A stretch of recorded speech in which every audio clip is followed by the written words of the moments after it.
કેમ ભાઈ પંખો બંધ કરીને બેઠો હો? ગરમી નથી થતી? શું કરવું ભાઈ, જેટલા ગ્રાહક નથી આવતા એટલું તો લાઈટ બિલ આવે. તું થોડીક વાર અહીંયા બેસ, હું બાથરૂમ જાતો હોઉં. બસ આવા દિવસો આવી ગયા, પાનની દુકાને કામે બેહવું પડે છે. અરે મારા કલે જાય તો ફોન તારા ગીતામાં નાખી દે અને અમે કામે ચડી નહીં પણ તારા જેવાને ચડાવી. હાલ તો મને લીંબુ પાણી પાઈ દે. હાલે લીંબુ પાણી. એટલે આવી રીતના નહીં, લીંબુ પાણીમાં નાખીને દે. હાલે એટલે આવી રીતના નહીં, લીંબુ કાપ અને ગ્લાસમાં નીચવીને દે. હાલે. એટલે ભાઈ આવી રીતના નહીં, પાણીમાં લીંબુ નીચવીને મને દે. જો ભાઈ એ મારો વિષય નથી અને હું કઈ તારો નોકર નથી, બરોબર? ગજબનો માણસ હો તું, વગર ફોને તું મને ત્રાસ દેસ. હાલ ભાઈ તું બહાર આવી જા. તે જેટલા ફટાકડા નહીં ફોડ્યા હોય ને એટલી તો મેં દિવાળી જોઈ છે. તું કે યાર આવાને દુકાને બેરાવી જા. હાલે ફટાફટ બીડી પા. હાલે બીડી, ખાલી બાકસ તું બાકસ અહીં માગીશ. હાલે.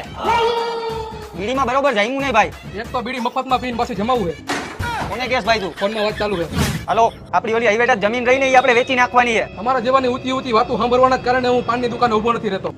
કોને કેસ ભાઈ તું? જેમ તારે ફોનમાં વાત ચાલુ છે મારે ફોનમાં વાત ચાલુ છે.